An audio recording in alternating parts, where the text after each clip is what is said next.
Roma, ese monumento colosal de mármol y ambición, donde las calles estaban pavimentadas con promesas de gloria eterna, y las togas de los senadores brillaban más que el oro del imperio. Nos encanta pensar en ella como la cuna del derecho, la ingeniería, la cultura.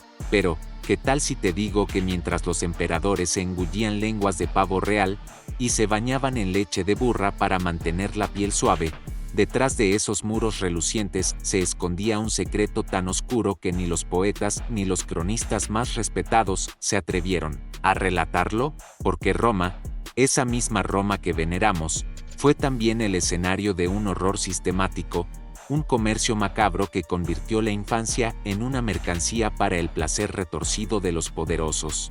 Sí, hablamos de esclavitud, pero no de la que imaginas en los libros de texto, ni siquiera de la brutal explotación en los campos o las minas. Hablamos de una esclavitud mucho más insidiosa, una que arrancaba a niños de sus hogares, de sus aldeas destruidas por las guerras y la conquista, para transformarlos en concubinos masculinos, objetos de lujo que debían servir y entretener a emperadores, senadores y patricios adinerados. No eran simples sirvientes ni trabajadores, eran piezas delicadas, moldeadas a imagen y semejanza de la fantasía decadente de sus amos. Niños entre 7 y 14 años, seleccionados no por fuerza bruta, sino por su belleza, rostros simétricos, piel suave, ojos grandes, requisitos tan específicos que parecían diseñados para un catálogo de moda perversa. Imagínate el proceso, arrancados de la vida real, despojados de su nombre,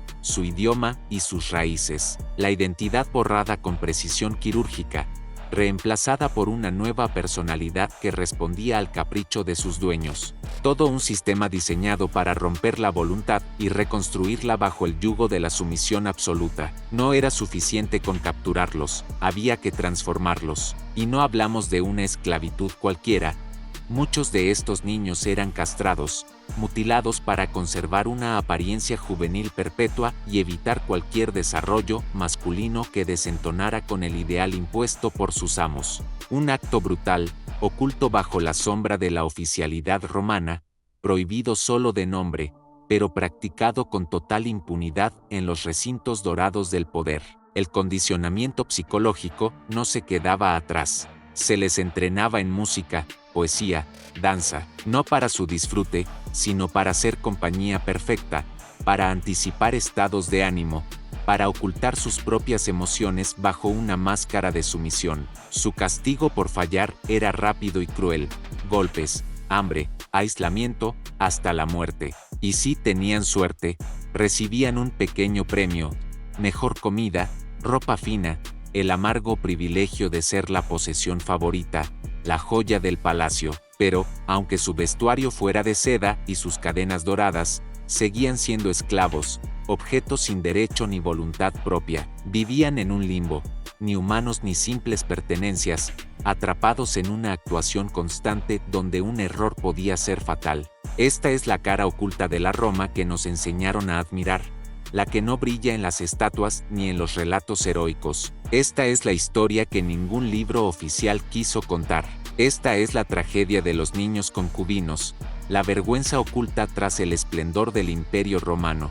Si creías que la infancia era sagrada, inocente, un refugio contra las ambiciones de los poderosos, te equivocas. En la Roma imperial, la infancia era un lujo que algunos no podían permitirse conservar. En el esplendor dorado del imperio, donde los emperadores se pavoneaban con coronas de laurel y la sangre de los vencidos manchaba las piedras del foro, existía otro mercado más oscuro, más siniestro, donde no se comerciaba con tierras ni riquezas, sino con cuerpos jóvenes y frágiles, arrancados a la fuerza de sus mundos para ser reducidos a un único propósito: satisfacer los deseos retorcidos de la élite romana. Estos niños no eran soldados, no eran esclavos de las minas ni del campo, eran concubinos, piezas de colección, joyas humanas a las que se les había arrancado todo menos la belleza. Un negocio minuciosamente organizado, donde la selección no era azarosa, sino fruto de un ojo clínico,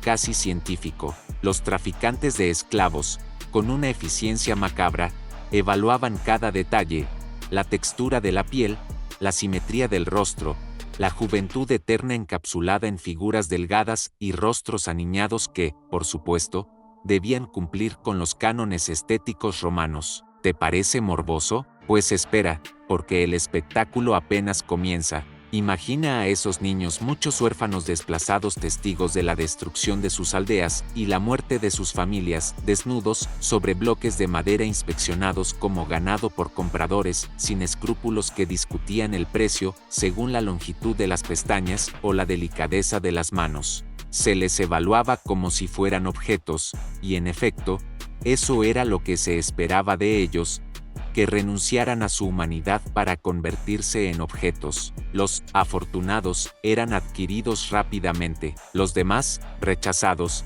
permanecían en un limbo cruel, vendidos y revendidos como si su valor dependiera solo del capricho del mercado. Pero la venta no era el final, sino el comienzo del tormento. Estos niños entraban en un sistema brutalmente diseñado para borrar todo rastro de su pasado. Sus nombres eran sustituidos por apodos feminizados, una ironía cruel para hombres a los que se obligaba a perder la masculinidad. Sus idiomas maternos se prohibían, sus tradiciones culturales borradas con un rigor meticuloso. No importaba de dónde venían ni quiénes eran, lo único que importaba era que se convirtieran en sombras dóciles y bellas, siempre a disposición, y no bastaba con la humillación cultural. La transformación física era aún más despiadada. Se les sometía a prácticas que hoy entenderíamos como torturas, depilación dolorosa para eliminar todo rastro de vello corporal, confinamiento en interiores para preservar una piel pálida y perfecta, cosméticos venenosos a base de plomo blanco aplicados en sus rostros, condenándolos a una lenta intoxicación, una muerte en vida. Pero la guinda del pastel era la castración, la mutilación que les robaba no solo la capacidad de reproducirse, sino una parte esencial de su identidad. Claro, esta práctica estaba oficialmente condenada por algunos emperadores con moral de fachada, pero como suele suceder, la hipocresía reinaba en los palacios. En la oscuridad, el bisturí del cirujano hacía su trabajo, cortando sueños y cortando vidas, dejando a esos niños atrapados en una niñez eterna e impuesta, mutilados para siempre en cuerpos frágiles y sin futuro. Por supuesto, el proceso incluía también una educación especial, música, danza, poesía, no para nutrir su alma ni expandir sus horizontes, sino para perfeccionar la función de entretenimiento, para anticipar cada deseo de sus amos, para ser el eco silencioso de un capricho, emociones reprimidas, deseos enterrados bajo capas de obediencia aprendida a golpes y hambre. El castigo por la más mínima desviación era inmediato y despiadado: palizas, aislamiento, hambre, y en casos extremos, la muerte acechaba como una sombra constante. Así, estos niños vivían una contradicción terrible. Con ropas de seda y collares dorados, disfrutaban de ciertos privilegios, pero seguían siendo esclavos, objetos sin voz ni voluntad, encadenados por oro, miedo y violencia. Existían en un espacio liminal, ni humanos ni simples posesiones, atrapados en una actuación constante donde un movimiento en falso significaba castigo, incluso muerte. Este era el lado oscuro de un imperio que presumía de leyes y civilización, el secreto que los poetas callaban, el horror tras el brillo del mármol. Cuando pensamos en un palacio romano, nos imaginamos columnas de mármol, fuentes burbujeantes y banquetes que harían babear a cualquier chef moderno. Pero detrás de esas paredes relucientes, entre los tapices bordados y las esculturas que ensalzaban la grandeza del imperio, se escondía un mundo donde la opulencia se alimentaba de la miseria más profunda. Los concubinos masculinos no eran solo accesorios decorativos ni simples sirvientes. Eran el secreto mejor guardado, la vergüenza envuelta en seda, esa sombra que ni siquiera las luces más brillantes de la domus podían disipar. Estos niños, arrancados de sus hogares y sometidos a mutilaciones, vivían en un escenario teatral donde cada gesto, cada sonrisa y cada suspiro estaban dirigidos por la voluntad de sus amos. Se les entrenaba con una precisión enfermiza para convertirse en objetos perfectos, bailarines sin alma, músicos sin inspiración, actores sin guión propio. Su vida era un acto perpetuo de sumisión, una coreografía impuesta donde la única opción era interpretar el papel que les habían asignado desde que fueron comprados en el mercado. Pero no nos engañemos, aunque vestían túnicas de colores vivos y joyas que anunciaban su estatus especial, su valor no residía en ningún talento ni gracia, sino en su disponibilidad absoluta, disponibles para cualquier deseo, por retorcido o cruel que fuera, sin derecho a decir no, sin espacio para la voluntad propia, porque en Roma, la ley era clara, la propiedad no tenía derechos. Un concubino infantil era eso, propiedad. Punto. ¿Y qué pasaba cuando la infancia se congelaba a la fuerza y el cuerpo era un lienzo para los caprichos de otros? Pues que el trauma, físico y psicológico, se convertía en una cadena invisible, una prisión sin barrotes que consumía lentamente a esas almas jóvenes. Los abusos sexuales eran la regla, no la excepción, y las cicatrices, tanto visibles como invisibles, eran marcas indelebles que ni el más exquisito maquillaje podía ocultar.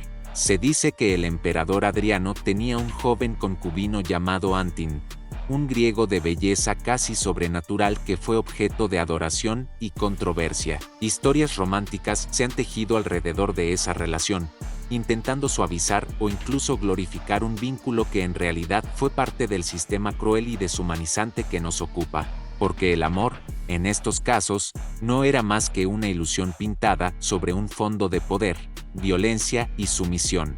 La sociedad romana, orgullosa de su cultura y sus valores, prefería mirar hacia otro lado, encubriendo bajo capas de silencio y eufemismos lo que hoy nos horroriza y repele. La gran narrativa del imperio se escribió con tinta invisible cuando se trataba de estos niños, un tabú que el tiempo no ha logrado borrar del todo, aunque muchos lo deseen. Pero nosotros no podemos, ni debemos. Recordar estas historias no es una elección cómoda, pero es necesaria, porque conocer el horror nos permite entender la complejidad de la humanidad, y sobre todo, protegernos para que estas sombras no se repitan bajo otras formas. Roma, con todo su esplendor y su brutalidad, nos deja lecciones duras, y este secreto, enterrado bajo siglos de silencio, es una de las más amargas. Cuando se abrían las puertas de mármol del atrium romano y el perfume de las flores frescas se mezclaba con el incienso quemado, los visitantes quedaban maravillados por la magnificencia. Frescos en las paredes que contaban gestas heroicas, estatuas de dioses inmortales con músculos esculpidos al milímetro, fuentes que murmuraban como si las ninfas mismas habitaran en sus aguas. Todo hablaba de poder, de cultura, de civilización, pero como siempre en Roma, lo que brillaba demasiado escondía algo podrido detrás, y ahí, en la penumbra entre columna y columna, estaban ellos, los concubinos, niños con ojos grandes y gestos medidos. Parecían figurillas decorativas, casi parte del mobiliario, y eso, precisamente, eran propiedad, perfectamente entrenados para parecer humanos sin serlo del todo, para hablar solo cuando se les preguntaba, para sonreír con discreta melancolía, para caminar sin hacer ruido y estar siempre al alcance, pero jamás demasiado cerca, porque en este mundo, hasta la proximidad tenía sus reglas. El día de uno de estos jóvenes comenzaba antes que el sol, cuando los gallos apenas despertaban en las casas de los esclavos comunes, ellos ya estaban de pie, esperando al encargado de su preparación. No se trataba de simple aseo personal, no, se trataba de escultura viviente, una manufactura detallada para que su piel estuviera tan suave como el mármol pulido, su aliento tan dulce como la miel, su cabello dispuesto con tal precisión que cualquier desorden era considerado una afrenta al buen gusto y al poder. Afeitados, exfoliados, aromatizados, pintados con cosméticos importados de Egipto que les daban un tono pálido, casi espectral. Sus labios se ruborizaban con pigmentos de cochinilla, sus ojos delineados para realzar su inocencia que, irónicamente, ya les había sido arrebatada. Cada curva de su cuerpo era vigilada. Cada gramo de carne que desafiara el ideal juvenil era castigado con ayuno, vómito forzado o ejercicio agotador.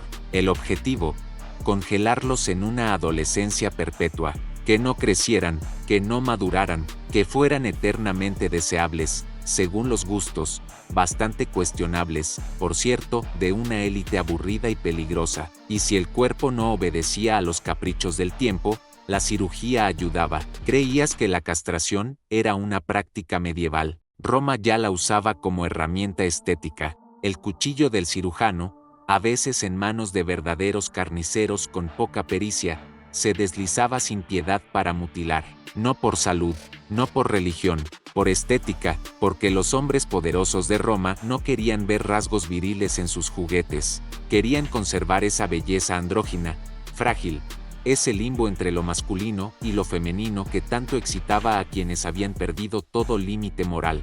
Y luego venía la educación. Estos niños no eran brutos, eran cultos, o mejor dicho, amaestrados. Sabían recitar poemas de Catulo y Ovidio, tocaban la lira con la gracia de Apolo, sabían bailar danzas griegas con movimientos que sugerían placer sin provocarlo del todo. Había que ser encantador, pero no provocador, servicial, pero no arrastrado, brillante, pero no demasiado, no fuera a opacar a sus amos. El castigo por salirse de ese guión, desde un tirón de oreja hasta una violación pública, como escarmiento para los demás. Y sí, a veces estos concubinos eran premiados, no porque se les quisiera, claro, sino porque funcionaban. Una túnica más fina, una joya nueva, una copa de vino en un banquete, una palabra amable, esa era su recompensa por sobrevivir otro día sin romperse, por seguir sonriendo con los ojos vacíos. Los visitantes de la casa podían comentar sobre lo hermoso que era el muchacho. Algunos incluso pedían prestado el favor del niño por una noche. ¿Quién se iba a negar, si todo era parte de la costumbre? Roma, al fin y al cabo, era una civilización muy avanzada, lo suficientemente avanzada para justificar la esclavitud sexual infantil como una cuestión de estatus y refinamiento. ¡Qué elegancia la de Roma! No, mientras tanto, estos niños aprendían a leer la habitación mejor que cualquier estratega. Sabían qué mirada precedía a la violencia, qué tono anunciaba una petición indeseada. Aprendían a contener el llanto, porque las lágrimas molestaban, a fingir placer, porque el dolor aburría, a desaparecer tras una sonrisa, porque la verdad, en Roma, no era rentable. Y así pasaban los días, entre perfumes y cicatrices, entre música y silencio, entre seda y sufrimiento. Los palacios romanos eran auténticos teatros del poder, donde el escenario brillaba, pero el camerino era una cámara de los horrores. ¿Y qué decir de los senadores romanos, patriarcas de toga impoluta, defensores de la moral pública, devotos de Júpiter, defensores de la virtus, hombres sabios, decían, custodios de la república perdida, baluartes del deber y la tradición? Pero ¿qué había tras sus muros altos y sus discursos floridos en el foro? Nada que no huela a incienso barato y sudor infantil. Detrás del Senado, más allá de los templos de mármol y los desfiles triunfales, se extendía una red bien tejida de silencios, favores, trueques y cuerpos. En los pasillos de las domos senatoriales, entre copas de vino con miel y manjares orientales, también se compartían esclavos. Era un lenguaje secreto, jamás escrito, pero que todos entendían. Un gesto con la mano, un comentario velado, un regalo especial. Todos sabían, todos callaban. Algunos incluso se jactaban en privado de su colección de belleza exótica, como quien presume de estatuas griegas o jarrones etruscos, porque para muchos de estos hombres, que votaban leyes, que filosofaban sobre el alma, que fundaban escuelas de pensamiento, un niño bien formado era una pieza más en su catálogo de poder. La belleza masculina preadolescente era el fetiche elitista por excelencia. ¿Las razones? Perversión, sí, pero también algo aún más tenebroso, control. El cuerpo del niño, maleable, silencioso, obediente, se convertía en símbolo último de poder absoluto. Nada estaba más lejos de la rebelión, de la amenaza, de la crítica, que un esclavo sin voz. ¿Y si esa propiedad lloraba en la noche? ¿Y si sangraba? No importaba, el mármol no sangra, y los romanos eran muy buenos puliendo mármol. La ley los amparaba, al esclavo no se le reconocía alma jurídica, no podía decir no, ni siquiera tenía derecho a quejarse. En teoría, El amo no podía matar a un esclavo sin justificación. En la práctica, bastaba una sospecha de desobediencia para que el castigo incluyera azotes, encierros en calabozos oscuros, mutilaciones. Y con los concubinos, el margen de impunidad era aún mayor. Ellos no eran trabajadores, no eran siervos del campo ni asistentes domésticos. Eran regalos del destino, pequeñas joyas destinadas a servir con el cuerpo antes que con las manos. Su único delito, haber nacido hermosos. Y mientras tanto, los poetas cantaban a la juventud efébica con versos delicados.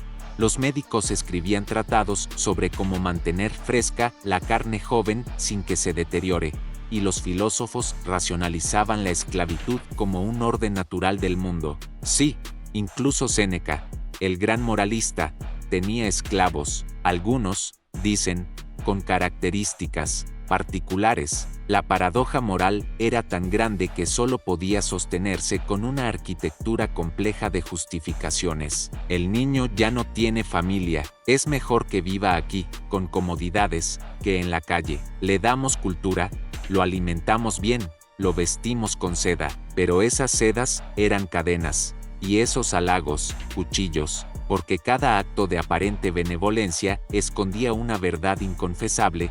Estaban destrozando infancias a cambio de placer.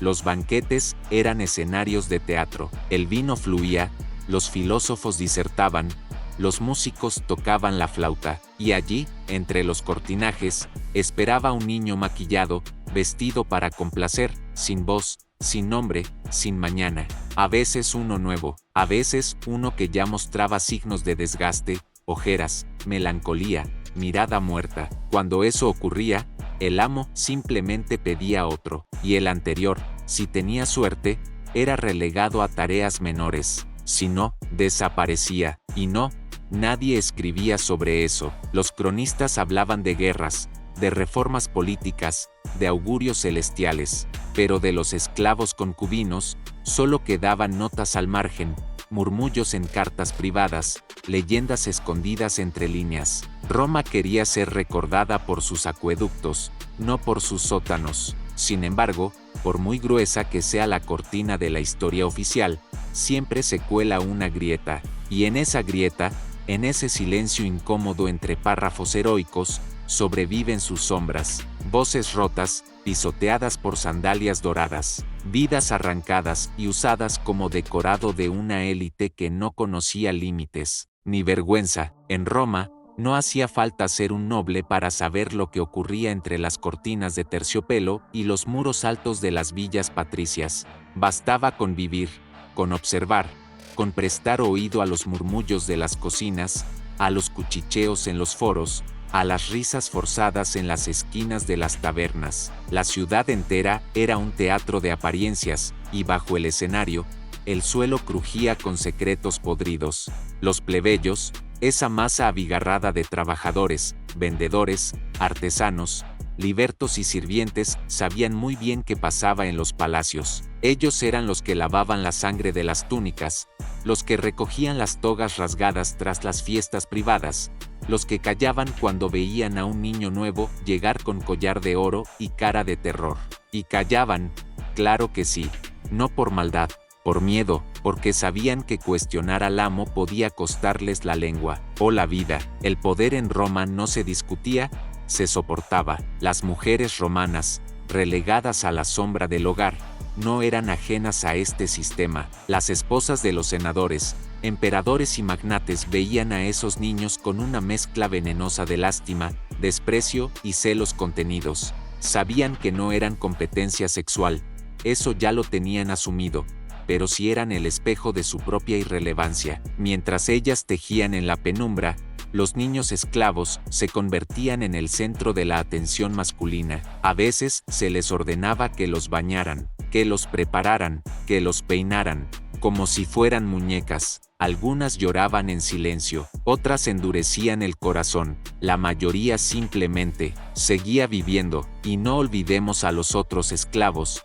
los que trabajaban en las cocinas, en los jardines, en los establos. Eran testigos de lo innombrable, veían a sus propios hijos desaparecer, a veces vendidos por necesidad, a veces robados por traficantes sin rostro, y cuando veían a un niño vestido con seda y sombra en los ojos, sabían qué destino le esperaba. No había palabras para describirlo, pero todos lo entendían. A veces, entre ellos, se hablaba en códigos, se referían a los concubinos infantiles como pájaros en jaula dorada, flores que no llegan al invierno, o simplemente, los elegidos. Los mercados también eran cómplices. En el puerto de Ostia, en los mercados de Delos, en las plazas de Éfeso y Alejandría, los mercaderes sabían que un niño bonito valía más que un esclavo fuerte. Lo vendían como acompañante, sirviente privado, músico joven, pero todos sabían lo que significaban esas etiquetas. El precio subía si no tenía vello, si tenía rasgos delicados, si hablaba griego. A veces, se mostraban en habitaciones separadas, lejos de las miradas de los compradores corrientes. Allí, en la penumbra, los clientes especiales hacían su elección. El negocio era tan sórdido como lucrativo, y tan antiguo como la propia Roma. Incluso los artistas participaron en la farsa. Las estatuas de efebos, los frescos de muchachos desnudos en villas de Capri o Pompeya, los mosaicos que adornaban los baños termales, todo celebraba la belleza joven masculina como ideal estético. Se decía que era arte, claro, que era cultura griega, que era inspiración divina, pero entre los mármoles y las pinturas, lo que había era una normalización brutal del deseo más oscuro del poder. El arte era el disfraz de la barbarie, una forma elegante de vestir el crimen con hojas de hiedra, y los filósofos, los filósofos, predicaban sobre la virtud mientras tomaban discípulos a los que enseñaban con demasiada cercanía. Hablaban de autocontrol mientras aceptaban regalos que incluían carne viva, envuelta en seda. Se llenaban la boca con Platón y Sócrates, como si la filosofía griega los absolviera de todo. En realidad, muchos de ellos solo filosofaban para dormir mejor por las noches. Pero lo más perturbador no era la participación directa, lo verdaderamente escalofriante era la indiferencia. Roma era una sociedad que había aprendido a mirar hacia otro lado, que podía admirar un desfile militar al mismo tiempo que fingía no ver a un niño de 10 años con tobilleras de oro y la mirada perdida. Se hablaba más del nuevo acueducto que del niño que había desaparecido la semana pasada. Se debatía con más fervor sobre si los gladiadores debían usar redes o espadas que sobre el hecho de que un niño sirio era subastado con una flor en el cabello. Y así, Roma se convirtió en experta en enterrar vidas bajo columnas, en transformar la violencia en arte, en disfrazar la esclavitud sexual con poesía, arquitectura y filosofía. Pero por más mármol que se esculpa, por más versos que se escriban, el hedor de la injusticia sigue filtrándose, porque no hay civilización que pueda considerarse grande cuando su belleza se construye sobre los gritos sofocados de los más inocentes. Cuando el emperador Adriano viajó por las provincias orientales del imperio, se trajo un souvenir que pasaría a la historia: un muchacho de cabellos negros, ojos melancólicos y una belleza que, según se cuenta, hacía llorar a los dioses. Antino, así lo llamaron, un nombre griego para una criatura moldeada por los caprichos de Roma. Tenía 13 años, tal vez 14. A esa edad, en cualquier otra cultura, aún estaría trepando árboles o aprendiendo a cazar, pero en el imperio más glorificado de la historia, a esa edad ya podía convertirse en objeto de culto o de consumo. La versión oficial, esa que los historiadores respetables han repetido con una mezcla de romanticismo y cobardía, nos dice que Antino fue el amante del emperador, que entre ellos floreció una relación espiritual, filosófica, trascendental. ¿Quién puede decir lo contrario, verdad?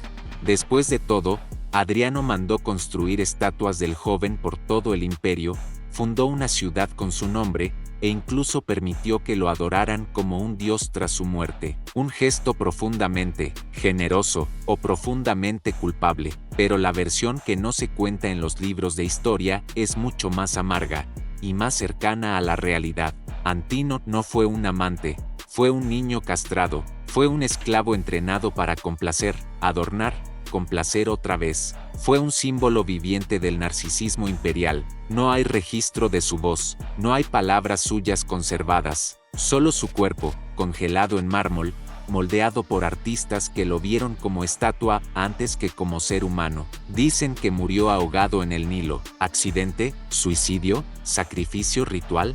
Las teorías son muchas, y todas huelen a humo. Lo cierto es que Antino no sobrevivió a la adolescencia. Su cadáver, tragado por el río, se convirtió en mito. Y ese mito fue útil. Sirvió para decorar templos, para vender monedas con su rostro, para embellecer un crimen hasta hacerlo pasar por historia de amor.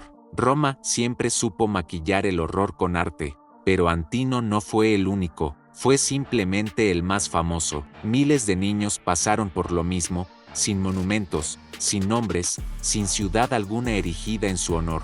Ni una placa, ni una línea en las crónicas oficiales. Su memoria fue barrida como polvo bajo las losas del Palatino. La exaltación de la belleza juvenil masculina no era un capricho estético, era una justificación moral. Si el niño era bello, si su imagen inspiraba poesía, entonces todo estaba permitido. La violencia se volvía pasión, el abuso, una expresión elevada de afecto. Se citaban a los griegos para adornar los crímenes, que si el amor platónico, que si el eros espiritual, que si el discípulo amado, todo muy elevado, muy civilizado, muy hipócrita. La escultura se convirtió en propaganda. Las estatuas de Antino, con su expresión serena, su postura perfecta, su cuerpo idealizado, no eran simples homenajes, eran intentos desesperados de limpiar la conciencia de un imperio que sabía que lo que hacía era monstruoso. Pero el mármol no borra el dolor, solo lo esconde. Y mientras el culto a Antino se esparcía como una fiebre entre las élites, con templos, rituales y sacerdotes, el mensaje era claro: incluso los actos más crueles podían ser perdonados, si se hacían con buen gusto, si se envolvían en incienso y se acompañaban de versos bien rimados, si el objeto del crimen era lo suficientemente hermoso como para ser convertido en Dios. Esa es la verdadera tragedia, no solo que un niño fuera explotado, violado, convertido en mascota imperial y finalmente descartado, sino que todo eso se haya convertido en un ejemplo a seguir, en arte, en símbolo de grandeza, como si el mármol pudiera justificar lo que el alma humana no debería soportar. Roma, al final, no adoraba a Antino, adoraba su propia capacidad de transformar sangre en belleza, violencia en poesía, esclavitud en estatua, y el mundo, siglos después, todavía se maravilla ante sus ruinas sin oír los gritos que esas piedras callan. El horror sistemático necesita burocracia, no basta con el capricho de un emperador o los gustos exóticos de un senador decadente. Para que el abuso se vuelva costumbre y la costumbre tradición, hace falta algo más: papel sellado, decretos oficiales, normativas bien redactadas, y mucha indiferencia colectiva. Roma, madre de leyes, fue también madre de sistemas meticulosamente diseñados para que la humanidad pudiera ser despojada con toda la elegancia que solo el derecho puede ofrecer. Desde la Lex Aelia Sentia hasta la Lex Fufia Caninia, el aparato jurídico del imperio se preocupó de definir exactamente cómo debía tratarse la propiedad humana, no por humanidad, claro, por orden. Roma no podía permitir que su economía ni su cultura se tambalearan por escrúpulos morales, así que codificaron todo: qué tipo de esclavo podía ser liberado, qué derechos tenía el amo sobre el cuerpo, el alma y el destino de su esclavo, qué castigos aplicaban si el esclavo se atrevía a defenderse, y, por supuesto, cómo debía castigarse a un esclavo que deshonrara a su amo, aunque ese deshonor consistiera en no ser lo suficientemente complaciente en la cama. Los concubinos masculinos, niños, casi siempre no figuraban en las leyes como tal, porque, por supuesto, lo que no se nombra no se juzga, pero estaban ahí. Eran la propiedad más valiosa, los regalos que los clientes ofrecían a los patronos para ganar su favor. Eran también la moneda de pago en negociaciones sutiles entre senadores. Y todo eso ocurría bajo la nariz del Senado, con la complicidad del sistema legal. Las casas de educación, como eufemísticamente se llamaban a ciertas escuelas para esclavos jóvenes, no eran instituciones de aprendizaje, eran centros de entrenamiento para servir.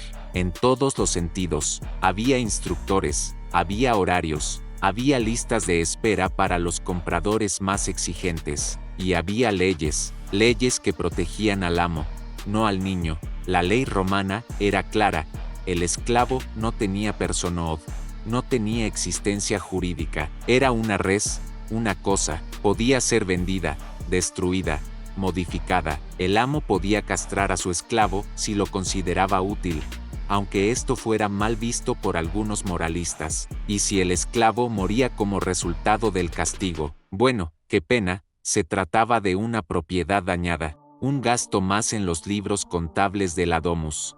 Lo más perverso es que algunos juristas romanos, los mismos que dieron forma al derecho civil que luego influenció a Europa, durante siglos debatían con una calma pasmosa sobre temas como: ¿a qué edad un niño esclavo podía ser considerado apto para el servicio íntimo? ¿Qué castigos eran lícitos si el niño no cumplía con su deber? ¿Podía el esclavo reclamar libertad si era abusado demasiado? La respuesta era siempre la misma: el niño no era nadie, ni ciudadano, ni sujeto moral. Su existencia legal dependía del capricho de su amo. Y aquí viene el detalle más escabroso: todo esto no era clandestino, era público, parte del tejido social. Las familias patricias competían entre ellas no solo por tener las mejores esculturas o los banquetes más fastuosos, sino por exhibir los esclavos más refinados, los concubinos más hermosos, los niños mejor educados. Los palacios romanos eran escaparates de poder y perversión, y nadie los señalaba con el dedo, porque señalar significaba reconocer, y reconocer implicaba rebelarse, algo que en un imperio obsesionado con el orden, el estatus y la imagen, simplemente no se hacía. Por eso, cuando los libros de historia nos hablan de la grandeza de Roma, sus acueductos, sus leyes, su arquitectura, rara vez mencionan esta otra cara, la del Estado que no solo toleró la esclavitud sexual infantil, sino que la facilitó, la protegió y la convirtió en símbolo de prestigio. En lugar de proteger al débil, Roma lo clasificó, lo etiquetó y luego lo vendió. Ese es el legado oculto de muchas de sus leyes. No solo fueron la base del derecho occidental, también fueron la base de una cultura que supo legalizar el deseo más oscuro, mientras se envolvía en togas blancas y discursos sobre virtud. Roma, la cuna del estoicismo, el epicureísmo, la retórica, la virtud cívica. ¿Quién no ha oído hablar de Séneca, Epicteto, Marco Aurelio, esos sabios de toga impoluta que hablaban del dominio de uno mismo, del deber moral, del alma elevada por encima de los placeres mundanos? Un imperio que producía tratados sobre la templanza mientras al mismo tiempo organizaba orgías donde la templanza brillaba por su ausencia, porque, admitámoslo, si algo sabía hacer Roma, era predicar una cosa y practicar otra muy distinta, y en ningún lugar esa hipocresía fue más visible que en sus palacios, donde la filosofía convivía con el abuso infantil como el vino con las uvas. Veamos al filósofo estoico por excelencia, Epicteto, antiguo esclavo, convertido en maestro de emperadores. Hablaba del valor de la libertad interior, de cómo nada externo podía dañar nuestra alma si no lo permitíamos. Hermoso pensamiento.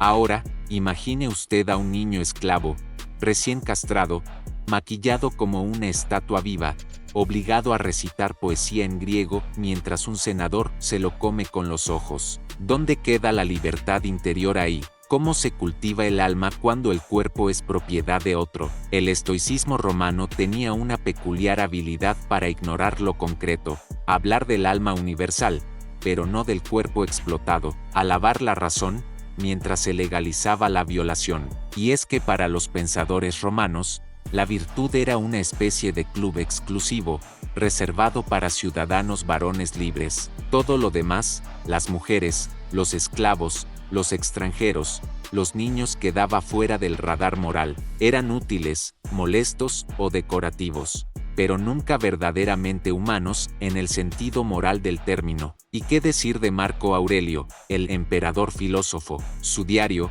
Meditaciones, está lleno de reflexiones profundas sobre la fugacidad de la vida, la importancia del deber, la necesidad de actuar con justicia. Todo muy elevado, pero no encontrará ni una sola línea dedicada a los miles de niños que, durante su reinado, fueron vendidos, abusados o mutilados en nombre del placer de sus colegas del Senado. ¿Era ignorancia o conveniencia? Porque, al final, incluso los emperadores más virtuosos sabían que mirar hacia otro lado era mucho más fácil que mirar de frente a lo que ocurría en sus propias casas. El problema no era solo la filosofía, era la cultura entera, una cultura que podía esculpir cuerpos humanos en mármol con una perfección imposible, y al mismo tiempo destruir cuerpos reales sin remordimiento alguno, que podía escribir versos sobre el amor puro, mientras entrenaba a niños para obedecer a golpe de vara, que podía glorificar la dignitas,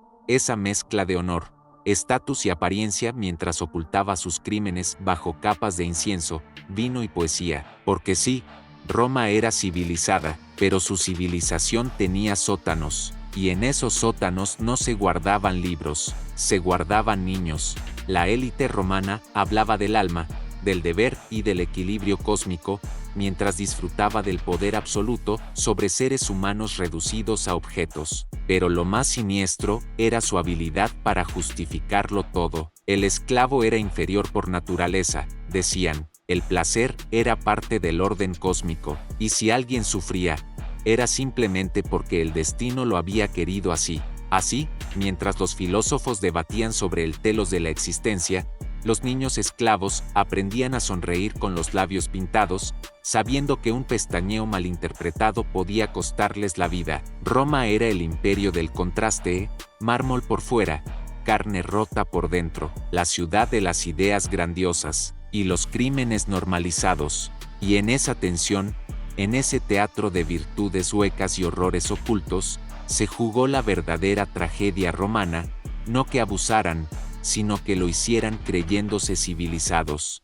Roma cayó, sí, el imperio se resquebrajó bajo su propio peso, entre invasiones bárbaras, decadencia interna y emperadores más interesados en el vino que en gobernar.